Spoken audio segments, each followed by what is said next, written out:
Isa pong mapagpalang umaga sa bawat isa. Ah, Ako po muli si Pastor Nathan, Assistant Pastor po ng DFC Dubai, UAE. So, bago po tayo magsimula sa ating devotion, awitan muna natin ng Panginoon, yung pagsuko po. Inaalay ko ang aking buhay, magamit ng lubos-lubos, itataas aking kamay, magpupuring walang humpay. Madapa man ay babangon, mahirap man ang sitwasyon, sa tulong ng Panginoon, ako pa rin ay susulong. Walang hanggang pasasalamat sa pag-ibig niyang hindi masukat. Kaloob niya'y bagong puso, katugunan sa pangako. Dalangin saan man dako, ang buhay ay may suko.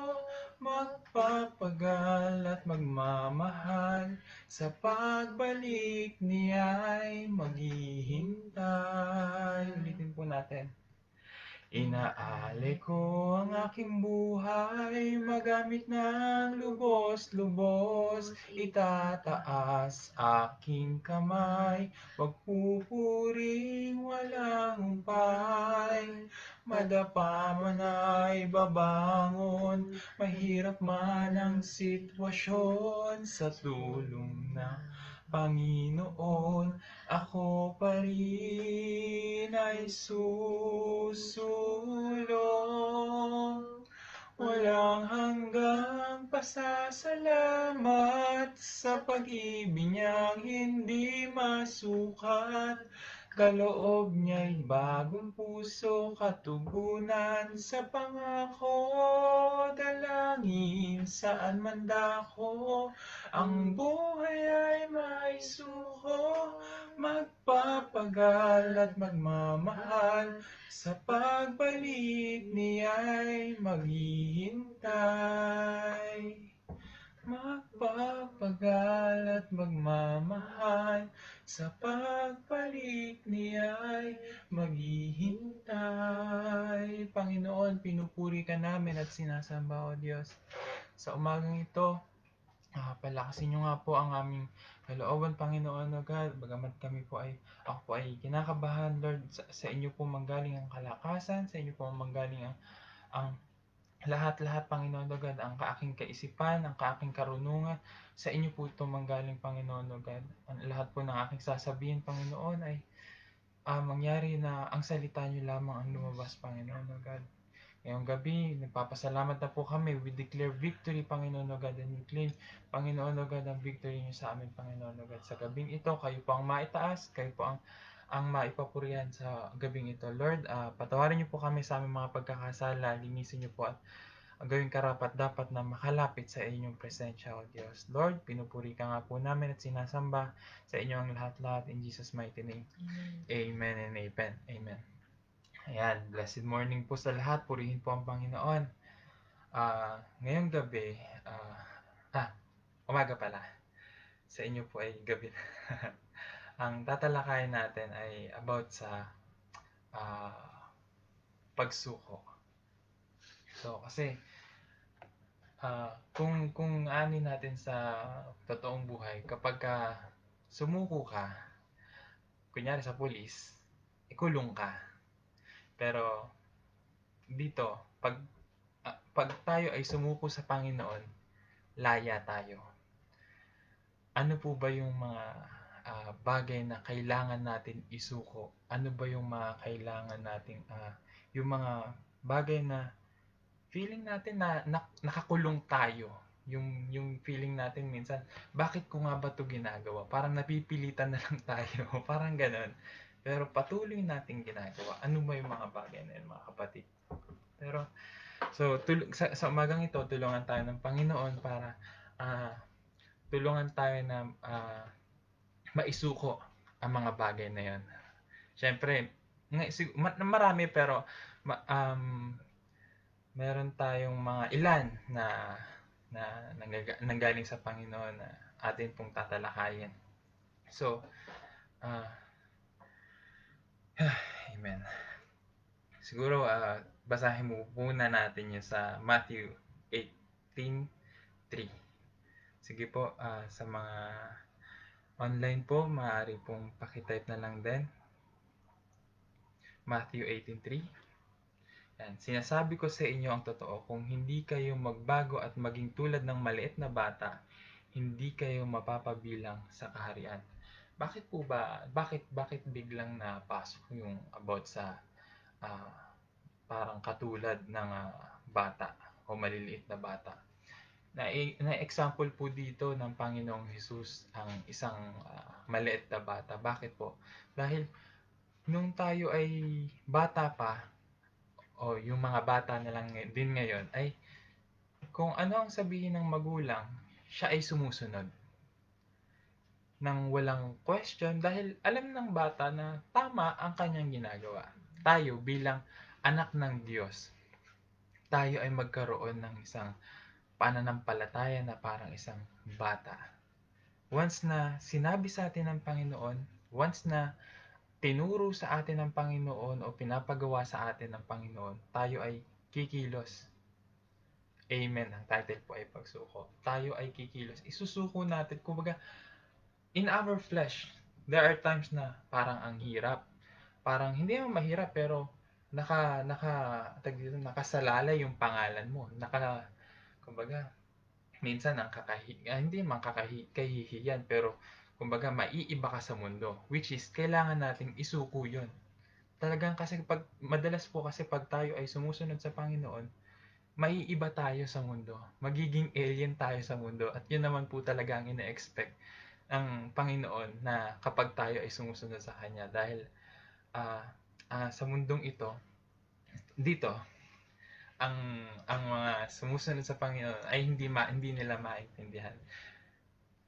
Bakit napakarami pong tanong at alam naman po natin ang mga bagay-bagay na yun. Kumbaga minsan ay na natutokso tayo na parang isang baliw, pero yun naman din po talaga ang nakasabi sa Biblia, hindi tayo maiintindihan ng mundo pag tayo ay kumikilos sa Panginoon dahil opo, though sa flesh ay mahirap, pero dahil sa tulong ng Panginoon tayo tinutulungan na magawa itong mga bagay na ito. So, na parang isang batang sumusunod sa magulang. So, ano ba yung mga bagay na dapat nating isuko? Actually, di ba may kanta nga po na isusuko ang lahat. Minsan nga ay napagbibiro yan eh.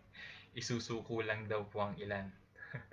Pero matuto tayo na isuko ang lahat. Pag tayo ay nakakilala sa Panginoon, alam natin kung gaano kasaya sa presensya niya, kung gaano kasarap na sumunod sa kanyang kalooban at napaka uh, ganda ng kanyang mga pangako, matutunan natin na maisuko ang lahat. Bakit po? Opo, maganda ang mga pangako ng Panginoon. Pero pagka kailangan mo kasing lalo na i-deny yung sarili natin, isuko ang lahat-lahat, ang buhay natin sa Panginoon. Commit our life to God. Talagang, kumbaga, kulang ka sa tulog dahil sa gawain or paggising mo ang aga dapat dahil ikaw ang tatayo, yung mga ganong bagay. At may lalapit sa iyong kapatiran dahil kailangan ng advice. So, you have to deny yourself. We have to deny ourselves to follow God. Bakit ko gagawin yan? Bakit ako mananatili ng gabi sa Bible study? Kailangan ko magpahinga. Galing akong office. Di ba? Kung ipagpahinga ko na lang, we have to surrender everything. Dahil alam naman natin na God will provide everything. Kumbaga, kapag tayo ay nanghihina, bakit po kaya? Siguro dahil sa sarili nating kakayanan tayo ay, kumbaga, sa sarili nating kakayanan tayo maasa. Pero ang anak ng Panginoon, ay umaasa sa Panginoon, sa kalakasan ng Panginoon, sa kapangyarihan ng Panginoon. Yun nga po yung sinabi ni David na kinumpara niya yung kalakasan sa Psalms 89:13. Sige po, atin pong basahin. Psalms 89:13. Salmo 89:13.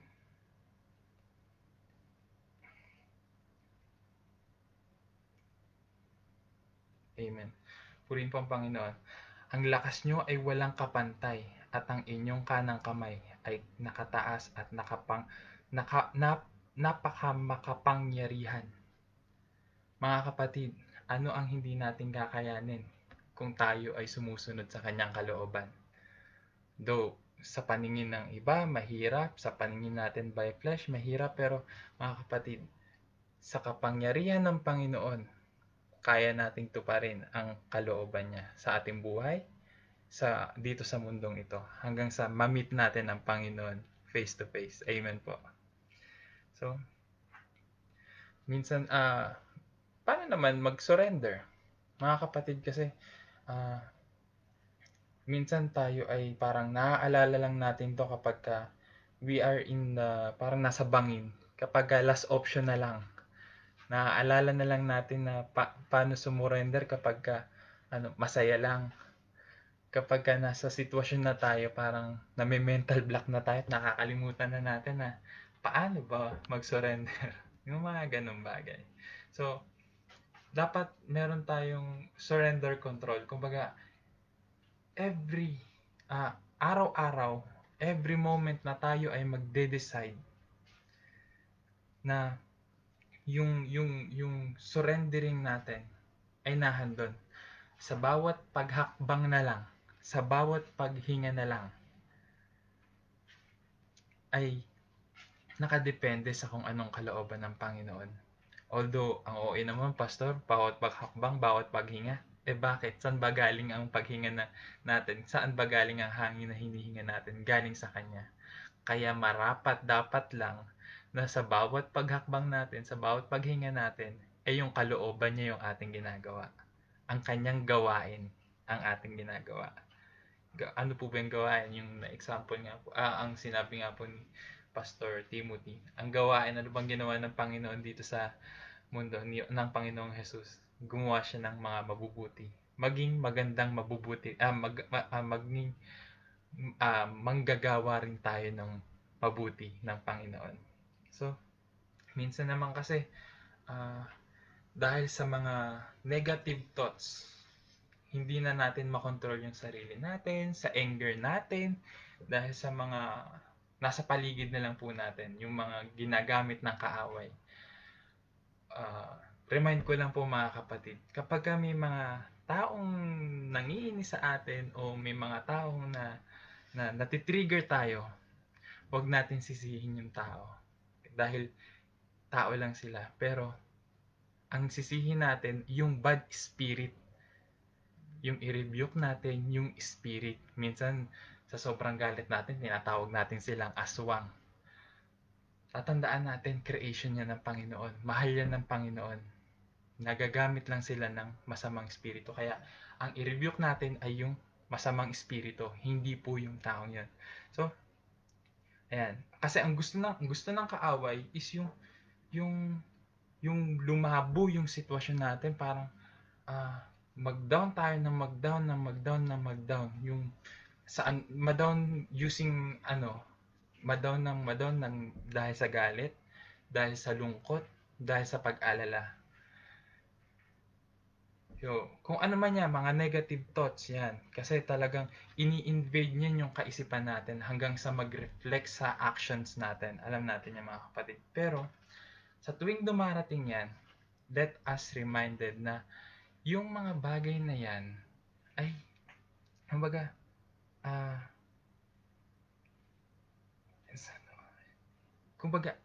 namatay na ang Panginoon para kunin sa atin ang mga bagay na yan. 2,000 years ago, nagagalit ka, isuko mo sa Kanya dahil kinuha niya na yan eh. Baka magkasala ka pa. Yung pag-aalala na yan, ibigay mo sa Panginoon. Minsan kasi, sinasarili natin, nakakalimutan natin na, galit na galit ako sa mundo na lang. Pero ibigay natin sa Panginoon. Maawa tayo sa sarili natin. Nakakapagod magalit, nakakapagod malungkot. Pero pag sinuko natin sa Panginoon, ang kagaanan, napakamaaboy ng Panginoon. Kukunin at kukunin niya. So, yun nga yun, diba, sa steadfast love of the Lord, yung sa Lamentation 3:22. Sige po atin pong basahin. Panaghoy.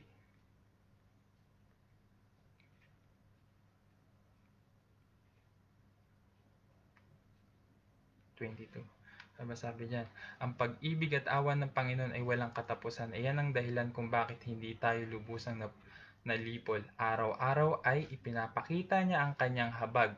Dakila ang katapatan ng Panginoon. Kinahabagan na tayo ng Panginoon. Kukunin at kukunin niya sa atin ang mga bigatin na yan. Ano ang kailangan natin gawin? Maawa naman tayo sa sarili natin. Ibigay natin sa Panginoon pag tayo pagod na pagod na. Pero ang gawin natin, first option, hindi yung kung kailang down na down ka na parang lantang gulay ka na tsaka natin isusuko sa Panginoon. What if kung nahandyan pa lang o papasok pa lang yung problema, isuko ka agad kaya natin sa Panginoon. Mas mabuti po yun, di ba? Dahil alam natin ang Panginoon ay kikilos sa kanyang mga anak. Amen po. So, ano pa po? Yung control. Isuko natin yung control sa sarili natin. Ibigay natin sa Panginoon. Alam natin yan, yung sa 8:28, lagi natin nababasa yan. And we know that for those who love God, all things work together for good, for those who are called according to His purpose. Alam po natin yan na may kaparaanan ng Panginoon, may banal na layunin ng Panginoon kung bakit natin na-experience sa mga bagay na yan. Minsan, magtatanong pa lang ako kay Pastor Paul na, Pastor, bakit dito sa buhay ko ganito, ganyan, ganyan, ganyan, ganyan.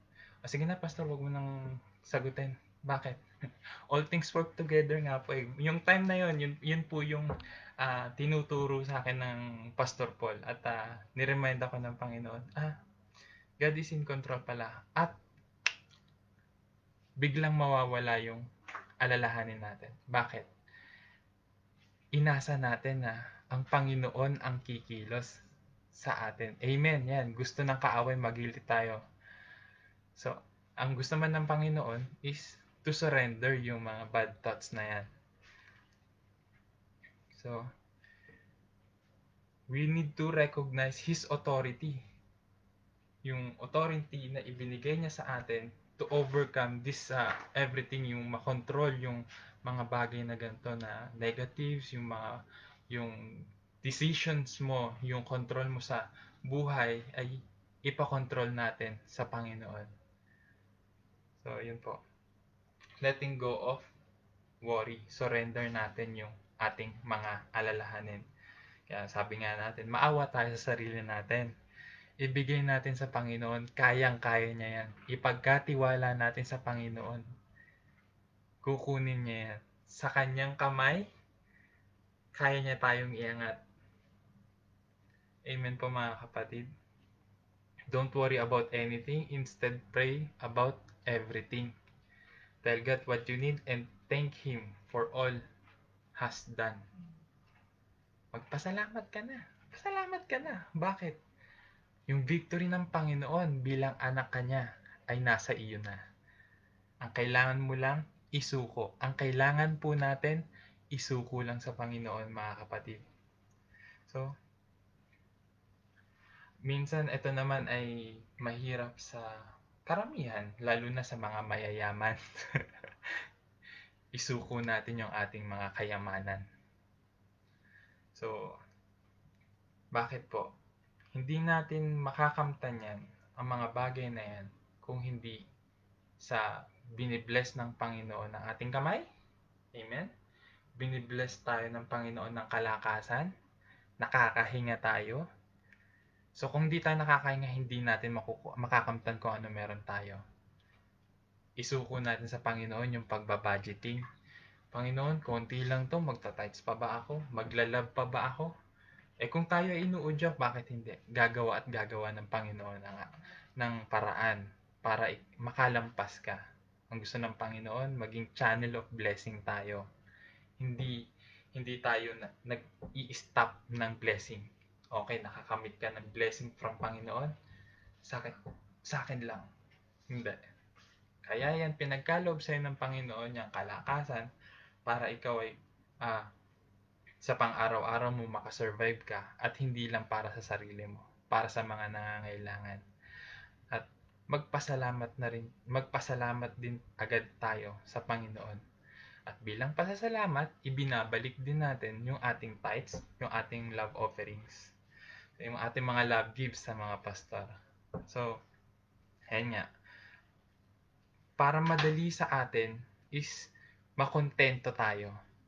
Makontento sa kung anong meron tayo. Ang biyaya ng Panginoon ay laging sapat, mga kapatid. So, Hebrews 13:5, ayan. Keep your life free from love of money and be content with what you have, for He has said, I will never leave you nor forsake you. Sapat na yon, mga kapatid. Ang kasama ang Panginoon na hindi kanya iiwanan ni pababayaan. Sapat na po yun. Gusto nga ng Panginoon, di ba? Pagka tayo ay maglilingkod, iwan natin ang lahat. Na ano nga po ako yung sa kanta ni Pastor Paul, nagulat ako na pangako, pag-ibig, pangarap, pag-ibig, sariling bayan, iiwanan. Matuto natin isurrender yan, mga kapatid. Although, parang by flesh, parang ang hirap nun parang mawawalan ako. Opo, kailangan nating mawalan para ang Diyos ang magbibigay. At kung anumang makamtan natin, alam natin ay galing sa Diyos. So, kailangan natin talagang mawalan para ang biyaya ng Panginoon ay makita natin at tayo ay, amen, be contented. Tayo ay makontento. So, sa huli po, yun nga yung hindi, may dalawa po. Letting go yung relationship, yung pag-ibig natin. So, siguro explain ko na lang, ano ko na lang din po yung sarili ko na talagang, dito siya eh. So, ako po ay may, kumbaga, hiniwalayan ko po ang aking nobya. Bakit po? Dahil siya ay hindi pa Christian at siya yung mas aking napiplease kesa sa Panginoon. Kaya nung ako ay kinumit ko sa sarili ko kinumit ko yung sarili ko sa Panginoon, nahiya ako sa Panginoon. So, I tend to surrender my relationship to Him. Binigay ko, kumbaga, sinurrender ko yung relasyon ko, kami, tapos kumbaga, opo, mahirap, syempre, but we have to surrender and we have to deny ourselves. Kaya dininay ko yung sarili ko at nagpatuloy sa paggawain ng Panginoon. At bumalik lang din po sa akin, pero pagbalik po sa akin, Christian na po.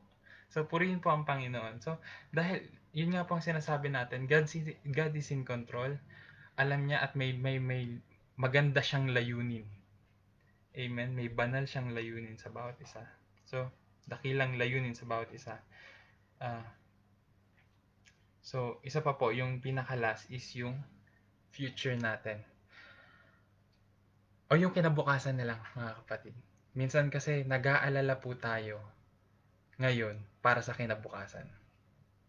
Mga kapatid, yung pagsubok natin ay sapat na para sa ngayon. Yung ngayon lang muna ang gawin natin. Kung gaano kakalakas, kung gaano kakalakas, hindi. Kaya mong isipin yung mga susunod. Yung, ano pa lang, October, yung iba ang iniisip December na. Saan uutang? Para makapaghanda. Saan kukuha ng pang-gift sa mga inaanak. Yung ganon. Yung pagsubok natin, mga kapatid, sapat po, nakakayanin natin yung para sa ngayon. Yung para sa bukas, hayaan natin na masolusyonan yon bukas, sa future. Kasi, Iyan yung nagkokos madalas sa ating kaisipan na maging busy kakaisip. Napupunta yung focus natin sa hindi, kumbaga, yung isip natin ay nandito sa kinabukasan, which is meron kang dapat i-face, meron ka dapat harapin. Yun yung nami-miss natin. Kaya nga, bilib na bilib ako kay Pastor Paul. Purihin ng Panginoon sa buhay ni Pastor Paul dahil he learned to, kumbaga, kaya nga sinasabi ng Pastor Paul, di ba, na namimiss kita kahit papano. Bakit? Dala niya yung puso niya. Yung focus niya sa kung ano yung kailangan na nasa harapan niya, yun yung kinikilos ng Pastor Paul. At kung ano yung nahandon, kailangan na lang natin ipag-pray. Dahil hindi naman natin yun maaabot. Kung ano yung nasa malayo, hindi natin magagawa ngayon kung ano yung magiging problema bukas, yung magiging solusyon para bukas. Amen po mga kapatid. Kaya, at ang pinakamahalaga po talaga is to surrender our life to God. Pero isurrender natin to na yung buhay at kalugod-lugod sa Panginoon. Isurrender natin ng yung, kumbaga, yung tama. Hindi yung laging pagod, yung laging fresh yan. Surrender natin sa Panginoon lagi ang ating buhay. Tayo mismo. Yung itong katawan na to sa Panginoon. Atong katawan na to ipapagamit sa Panginoon lang. So, yun lamang po mga kapatid, purihin po ang Panginoon at tayo po ay manalangin at sa mga papasok po, papanalangin ko rin po kayo. Panginoon, na purihin po kayo at sambahin, O God, Ama naming nasa langit. Amen, hallelujah. Purihin kayo, purihin kayo, purihin kayo. Oh Lord Jesus, hallelujah, hallelujah. Lord, wala man po kami masambit, pero alam niyo po, Panginoon, ang aming mga pangangailangan. Alam niyo po ang mga nasa kaisipan namin, Panginoon, O God. Hayaan niyo na ang banal na Espiritu ang mangusap sa inyo, Panginoon, O God. At tulungan niyo po, Panginoon, O God, ang mga taong nabibigatan dahil sa mga problema. Tulungan niyo po, Panginoon, ang mga kapatiran ko na sa kanilang emosyon, sa kanilang pag-iisip, sa kanilang pagde-decide, at sa kanilang mga bagay-bagay na kinabibisihan, Panginoon, O God. Tulungan niyo po kami, Panginoon, O God, na maisuko ang mga bagay na ito. At sa pagsuko namin sa inyo ay magkaroon kami ng kagaanan, kaaliwan na nanggagaling sa inyo, Panginoon, O God. Marami pong salamat, O Diyos. We claim your victory. We claim your victory, Panginoon. Lord, sa mga kapatid ko na papasok pa lang ng opisina, ingatan niyo po sila, palakasin niyo po sila ng inyong banal na espiritu. At sa mga matutulog po, Panginoon, O God, bigyan niyo po sila ng mahimbing na pagtulog, at sa pagising ay we can have a renewed strength na nanggagaling lamang sa inyo, Panginoon. Salamat, O Diyos. Purihin ka nga po at sambahin ka po ng lahat ng inyong kinreate, Panginoon. Hallelujah. In Jesus' name we pray. Amen. God bless po sa lahat. Purihin po ang Panginoon.